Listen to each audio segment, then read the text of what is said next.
보자.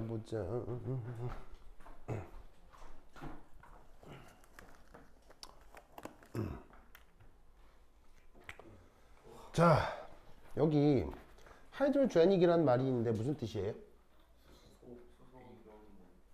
하이드로제닉이란 말의 뜻은 전자가 하나뿐인 이라는 뜻이에요. 전자가 하나뿐이니까 누구를 어떤 원자를 얘기하겠어요? 바로 수소 원자. 자, 수소는 원자번호 몇 번이에요? 1번이죠. 1번이니까 당연히 전자가 몇 개밖에 없겠어요? 하나밖에 없겠죠? 자, 그 다음 힐륨은 원자번호 몇 번이에요? 2번이죠. 2번이니까 원래 전자가 몇 개 있는 거예요? 2개가 있어야 되는데 얘를 1 플러스 양이온으로 만드는 거예요. 그러면 전자 몇 개만 남아요? 하나만 남겠죠. 그 다음 3번의 리튬을 2 플러스로 만들어요. 역시나 전자 몇 개 남겠어요? 하나 남을 거고요. 뭐 하나만 더 해볼게요. 베릴륨은 4번이니까 3 플러스로 만들면 또 전자가 하나밖에 안 남겠죠. 그래서 이런 종류의 모델링들을 하이드로제닉 아이온이라고 하는 거예요.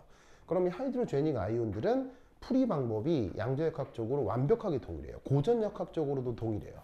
그래서 얘네들을 묶어서 하이드로제닉 아이온이라고 하고 이 녀석에 대한 양자역학적인 해를 그걸 우선적으로 오비탈이라고 하는 거예요. 그래서 원래 오비탈은 쟤들에 대한 양자역학적인 해들을 오비탈이라고 해요. 그리고 거기에 이제 쟤를 토대로 이제 전자를 2개, 3개 쌓아서 이제 전자가 많아지는 모델로 조금 더 확장을 하기는 하죠. 근데 원래 오비탈이란 말은 이 녀석들에 대한 양자역학적인 해다라는 걸 알아두시고 이제 양자역학적으로 어떻게 접근하는지 이제 조금씩 살펴보겠다 이런 말입니다. 그래서 첫 페이지 지나서 한 장 넘기시면 거기에 1.4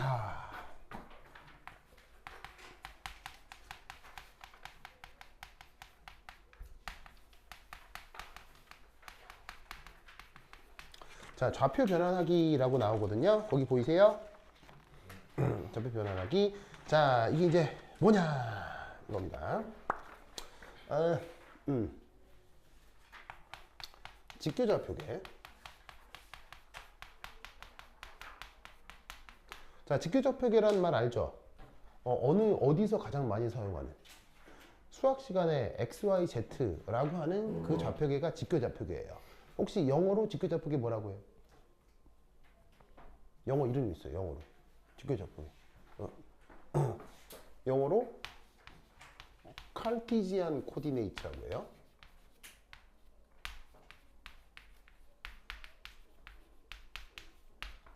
그래서 직교좌표계는 직관적 이해는 쉽죠.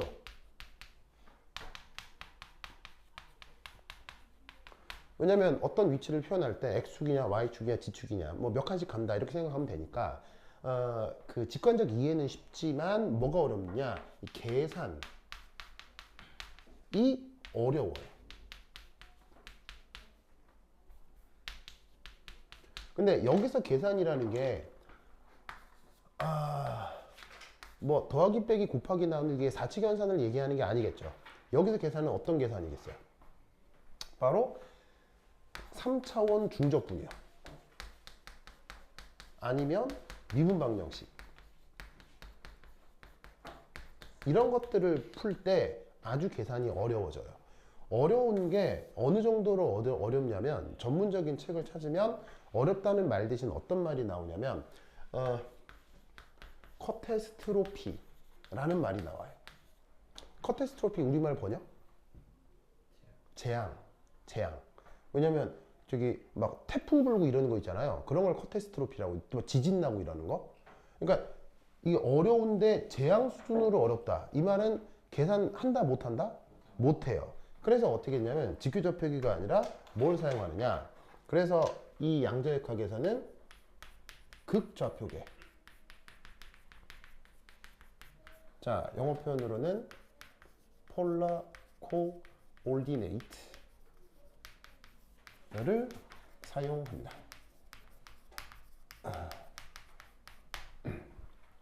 자, 그러면 극좌표계 어떻게 되는 거냐? 자,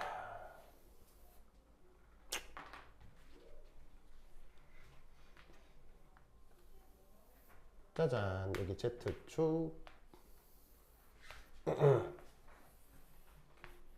자, X축, Y축 이렇게 있다고 칩시다. 자, 그러면 만약 예를 들어서 여기 공간상에 어떤 위치 P가 있다고 치죠. 그럼 이 녀석의 그 좌표를 x, y, g의 직교좌표계로 표현을 한다고 칩시다. 그럼 이때 이 직교좌표계에 대한 이렇게 수선의 발을 내려요. 그럼 수선의 발이니까 얘는 P-라고 하고 x, y, 0 이렇게 되겠죠? 그럼 이 수선의 발에 대해서 x축으로 정사형, y축으로 정사형 하면 여기가 수직, 여기가 수직, 그리고 G축으로 정사형을 시켜서 여기 수직. 보이시죠? 그러면 여기 좌표가 뭐가 되겠어요? 여기 좌표가 X, 여기 좌표가 Y, 여기 좌표가 Z. 이렇게 표현하는 게 뭐예요? 직교좌표계잖아요. 그런데 이 직교좌표계를 수학적으로 혹은 물리학에서는 극좌표계로 바꾸는데 그 극좌표계의 첫 번째 방식은 원점에서부터 이 점까지 우선 떨어진 거리입니다. 그래서 첫 번째 1, 원점으로부터의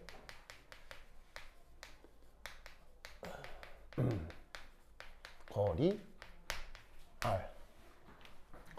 그러면 3차원에 있는 모든 점을 표현하고 싶다면 이 R의 정의역을 어디서 어디까지로 삼으면 되겠어요? 3차원에 있는 모든 점을 다 표현하고 싶다면 R은 뭐이기만 하면 되겠어요? 0보다 크기만 하면 되겠죠? 양수이기만 하면 3차원에 있는 모든 점에 대해 대응을 시킬 수 있을 거 아니에요. 그래서 0보다 크다. 그 다음 두 번째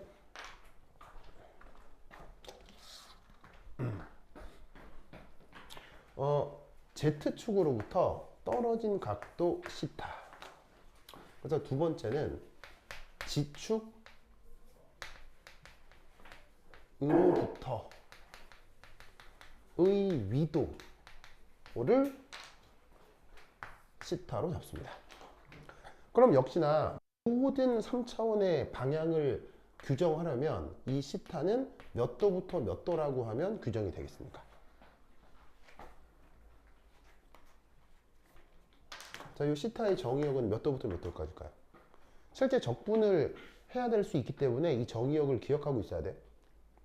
몇 도부터 몇 도까지? 바로 0에서 파이까지겠죠. 어느 축으로부터라고 했어요? Z축으로부터. 그러면 0도가 어디를 얘기하는 거겠어요? 0도가 북극, 알겠어요? 그 다음에 파이가 어디를 얘기하겠어요? 남극. 이게 그 지구과학에서 얘기하는 위도하고 좀 다르죠? 지구과학의 위도는 어디가 0도예요? 적도를 0도라고 하고 북극을 플러스 90, 마이너스 90 이렇게 하는데 수학적인 위도는 Z축을 0도, 그 다음에 남극을 180도 이렇게 정해요. 알겠죠? 자, 그 다음 세 번째 이 점을 규정하기 위한 또 하나의 좌표 바로 요겁니다. 그래서 얘는 X축으로부터의 경도입니다. 그걸 뭐라고 잡냐면 파이. 자, 그러면 얘 역시 3차원에 있는 모든 점을 규정하기 위해서는 이 녀석의 정의역을 어떻게 규정하면 되겠어요? 파이는 몇 도부터 몇 도? 바로 0에서 2파이까지로 정하면 되겠죠. 그래서 여기에 있는 R 시타 파이 요거로 3차원에 있는 모든 점을 표현하는 좌표계를 극좌표계라고 합니다. 이때 뭐 간단한 수리적 관계는 이렇게 되겠죠. 저기는 만약에 Z축 좌표를 알고 싶다 면 R 코사인 시타 하면은 Z축 좌표를 알 수 있겠죠? 맞나요? 그 다음 X축 좌표는 어떻게 알 수 있을까요? R 사인 시타 한 다음에 R 사인 시타가 여기서 여기까지 거리잖아? 그럼 그 상태에서 X축 좌표는 코사인 파이 그 다음에 Y는 R 사인 시타의 사인 파이가 되겠죠. 그래서 이렇게 이 세 개의 관계를 이용하면 뭐 사실은 뭐 직교적 표기하고 극적 표기를 수학적으로 연결할 수는 있으나 뭐 이걸 가지고 직접 활용할 일은 크게 없어서 뭐 크게 중요하진 않은데 그냥 뭐 여러분들 수학 잘하니까 한번 써봤어요. 자, 그래서 이렇게 극적 표기를 기억하시고 그럼 이때 여기서 1, 2, 3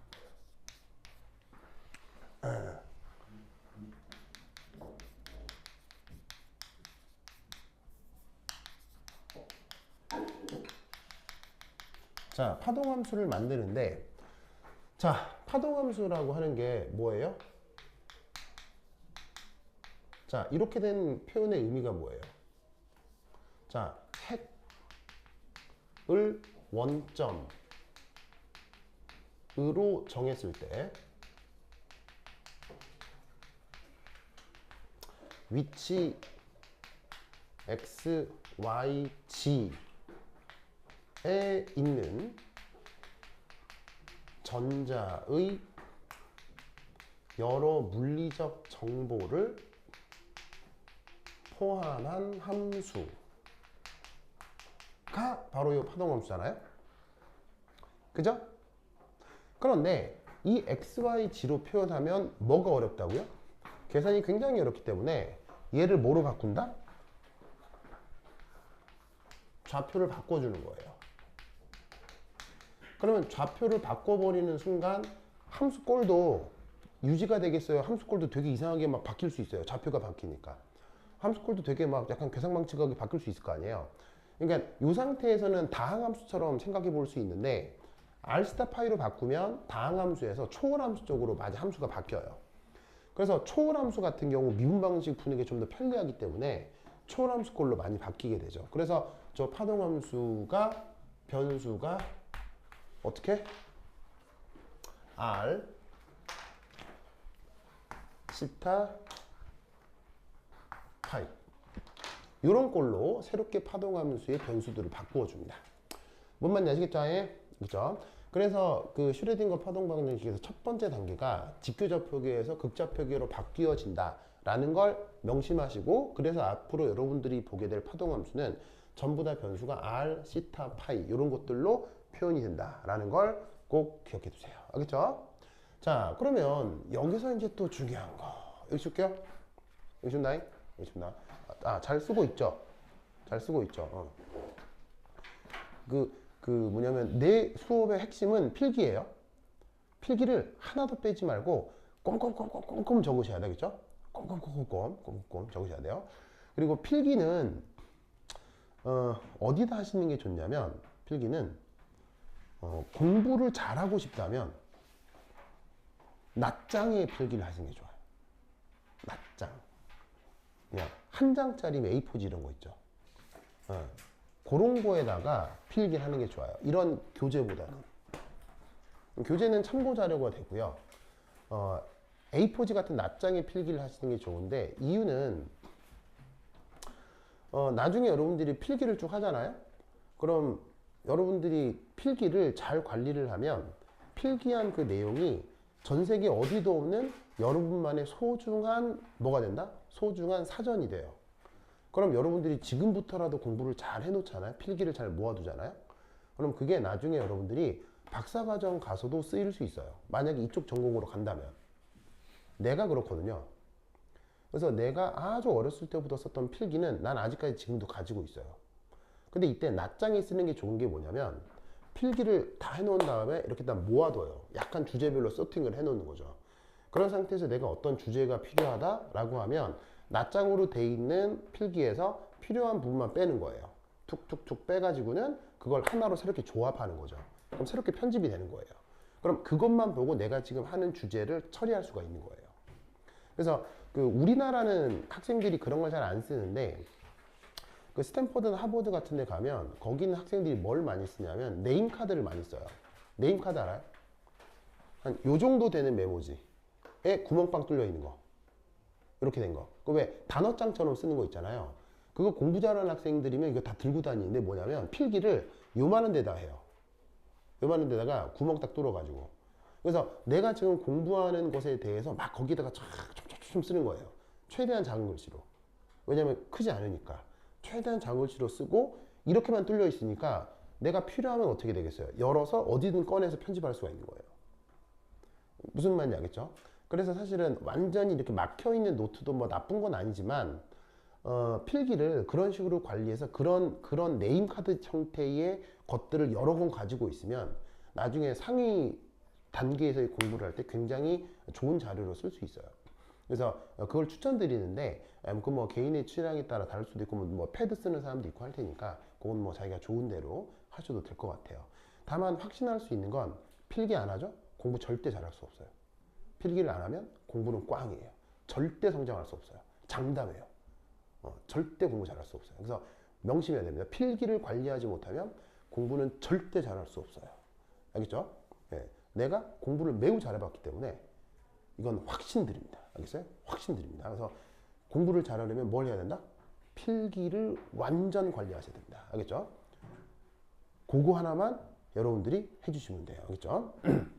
자, 그럼 이제 여기 지웁니다. 자, 지우자. 자, 그러면 1.4, 그다음 1.5. 자, 1.5는 그 다음 변수 분리입니다. 이게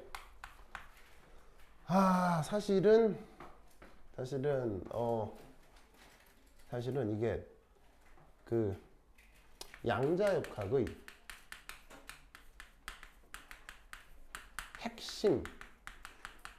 핵심이면서 동시에 약점이에요. 자, 양자역학이 발전하려면 저수밖에 없어요. 근데 저렇게 해야 되는 근거가 미약해요. 그래서 되게 계륵 같은 건데, 계륵이란 말 알아요? 계륵? 약간 뭐 하기 전에 뭐 하기 전에. 계륵이 원래 한자 말로 뜻이 뭐예요? 계륵. 하게. 닭갈비를 계륵이라고 하죠. 계륵. 개자가 닭 개자고요. 륵이 이게 갈비뼈. 그 왜 닭고기 이렇게 또 먹다 보면 갈비뼈에도 살이 있긴 있죠. 근데 그 살이 왜 닭가슴살 드러내고 나면 이렇게 그 뼈와 뼈 사이에 약간 근막 정도만 이렇게 얄풀이 있어서 이거를 먹기도 그렇고 버리기도 그렇고 그거 무슨 말 알겠어요? 그걸 계륵이라고 해요. 이게 양자역학에서 일종의 그 계륵 같은 거예요. 자, 뭐냐? 첫 번째 핵에서 전자까지의 거리와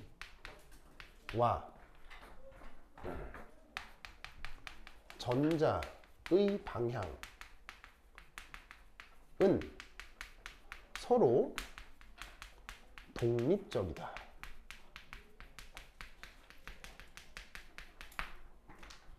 자, 아까 좌표를 어떻게 바꾼다고 했어요? rθ 파이로 바꾼다고 했었죠. 이때 핵에서 전자까지의 거리를 변수 뭐로 둬요? r로 두죠? r로 둬서 기억나죠? r. 자, 이때 방향은 r 말고 누구하고 누구로 방향을 정하면 되겠어요? 그러면 r 말고 바로 저기에 있는 시타하고 파이로 방향을 결정하면 될 거 아니에요.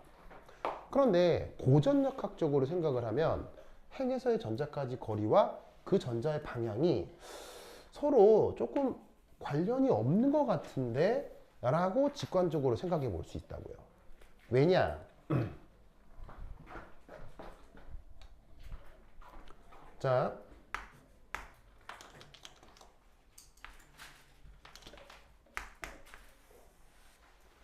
자, 요 표현에서 Z의 의미는? Z가 뭐예요? 원자 번호. E 플러스는? 누구의 전화? Z는 원자 번호를 쓴 거고요. E 플러스는 누구의 전화? 핵 안에 전하를 띄고 있는 입자가 있죠. 누구? 양성자.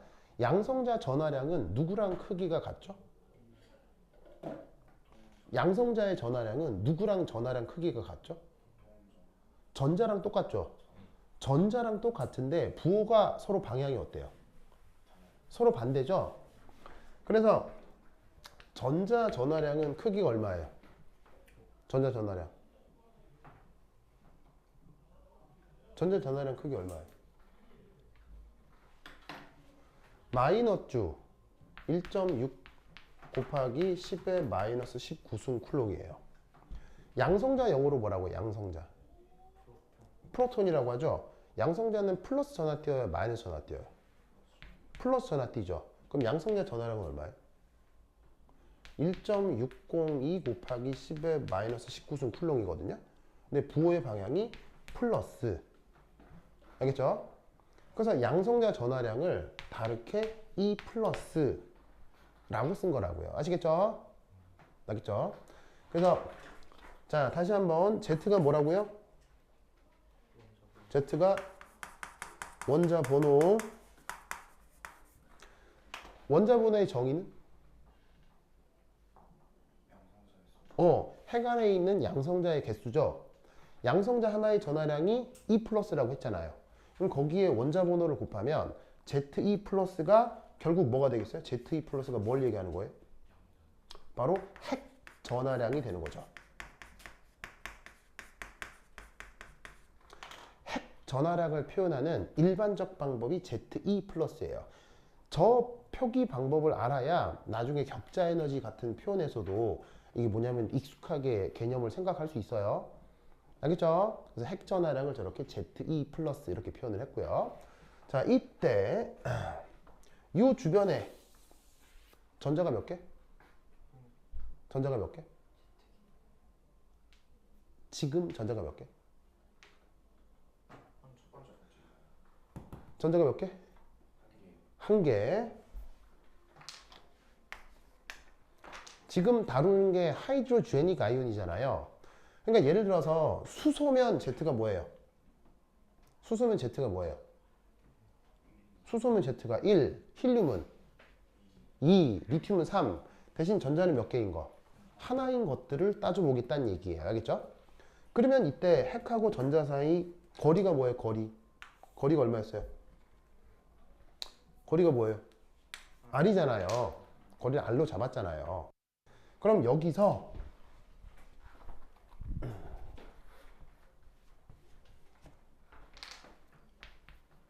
짜잔. 자, 에너지 밑에 C라고 쓴 거 뭐 줄임말이죠? 전자기학 안 배웠어요? 물리 시간에? 준서크. C 뭐 줄임말이에요? 응? 크게 뭐? 쿨롱. 쿨롱 인력 이런 말 들어본 적 있어요? 물리 시간에 아직 전자기학 아직 안 했어요? 혹시 여러분 그 학문 중에 물리학이라고 있는데 들어본 적 있어요? 피직스라는 말은 들어봤어요? 전자기학이라는 말은 들어봤어요? 그래요? 그래요? 그래. 그래서 전하를 띠는 입자 사이의 상호작용을 표현해주는 수식이죠. 알겠죠? 자, 이 수식의 정의가 어떻게 돼요? 자, 쿨롱이라는 사람이 제시한 에너지 수식의 정의.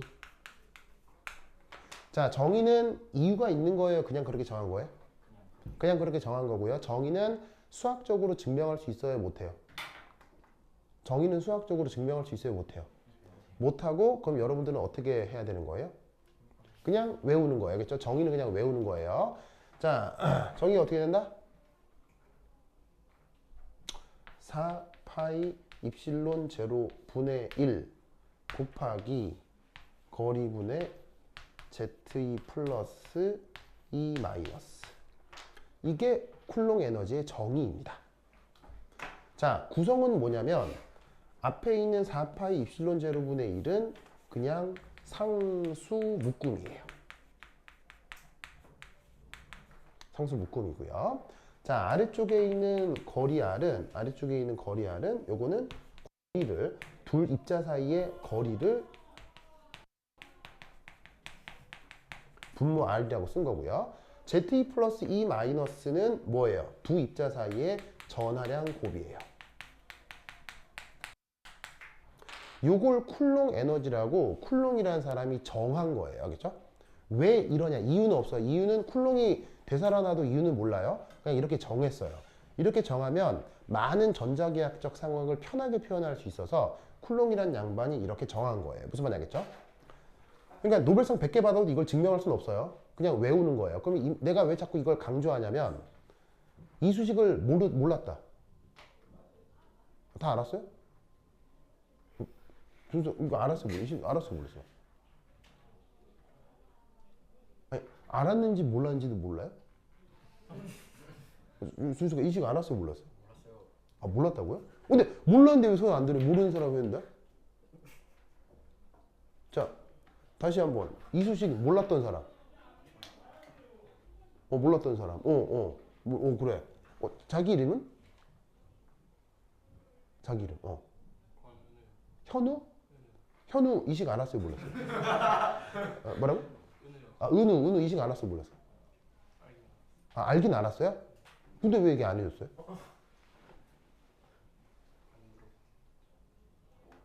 내가 이 씨가 뭐예요? 그랬더니 아무 말도 안 하고. 아, 그래요? 알겠습니다. 그래서 이 수식을 몰랐던 사람들도 있을 거예요. 그런데 몰랐던 사람은 지금 외우면 똑같아져요. 알겠어요? 몰랐으면 지금부터 외우면 똑같은 거예요. 무슨 말인지 알겠죠? 그게 모든 지식의 속성이에요. 지식은 내가 느릴 수도 있어요. 잘 못할 수도 있어요. 하지만 지식의 놀라운 점은 뭐냐면 지금 외우면 나보다 잘났던 사람이랑 똑같아지는 거예요. 그게 지식의 가장 중요한 속성이에요. 몰랐어요? 지금 외우면 끝이에요. 알겠죠? 그래서 이 수식을 꼭 외우시기 바라요. 알겠죠? 그러면 이 수식을 내가 왜 썼을까요? 이걸 왜 썼을까요?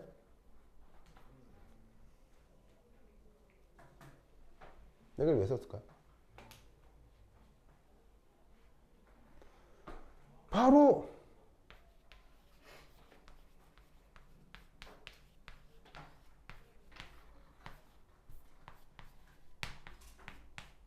요거라서요.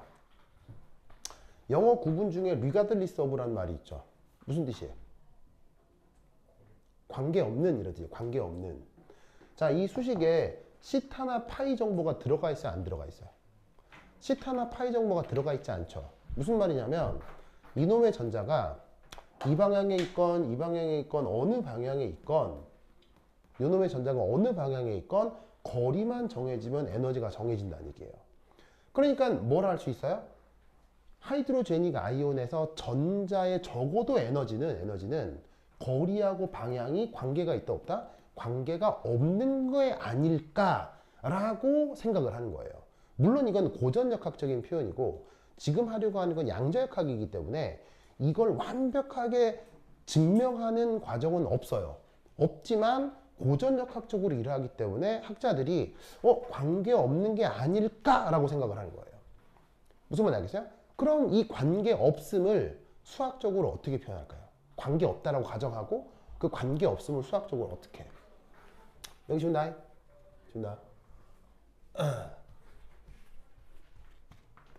바로 이 거리와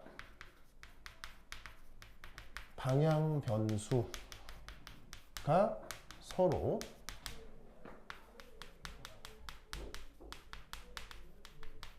인수분해가 된다 라고 가정합니다. 여러분 인수분해라는 테크닉 알죠? 여러분 어떤 방정식이나 어떤 수식이 인수분해가 된다라는 건 수학적으로 불편해짐을 의미해요? 매우 편리해짐을 의미해요? 이거는 수학을 배워봐서 알죠? 알죠? 자, 무슨 말이냐? 저 파동함수가 자, 변수가 뭐라고요? R,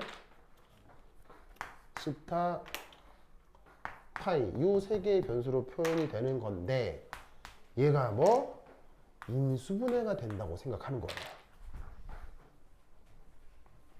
정확하게는 된다 고 가정하는 거예요. 그러면 어떻게 된다?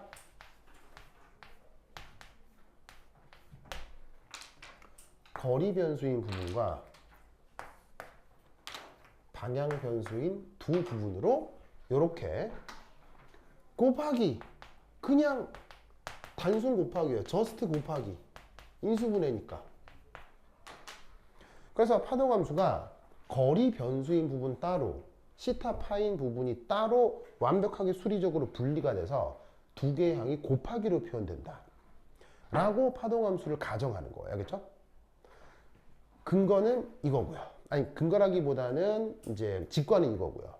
그런데 이렇게 해야지만이 뭐가 된다? 슈레딩거 파동 방정식의 해를 얻을 수가 있어요. 이거를 인수분해 한다라고 가정을 안 하잖아요.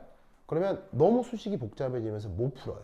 우리가 알고 있는 오비탈이라는 것은 이 가정 하에서 우리가 알게 되는 사실들이에요. 알겠죠?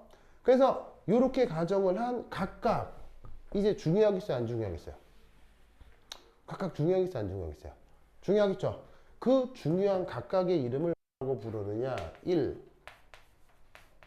얘를 우리말 번역으로, 아니, 영어 표현으로 radial part 혹은 function 이라고 한다. 우리말 번역은 방사상 부분 혹은 방사상 함수.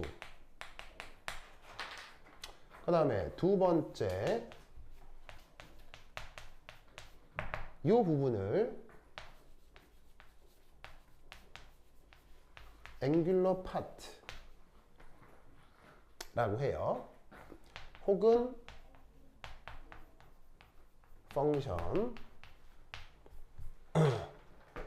이름은 각 부분 혹은 각 함수.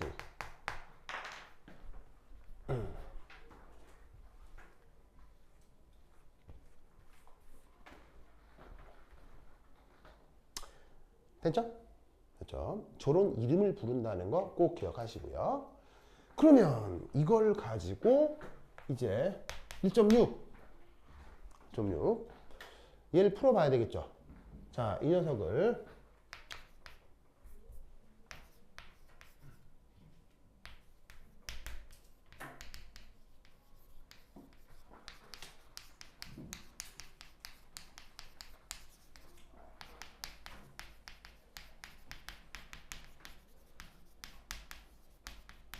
이 슈레딩거 방정식을 실제로 한번 풀어볼 거예요. 그러면 이 녀석 슈레딩거 방정식을 실제로 풀면 어떻게 되느냐? 부터 한 10분 쉬었다 하도록 하겠습니다. 화장실 다녀오세요.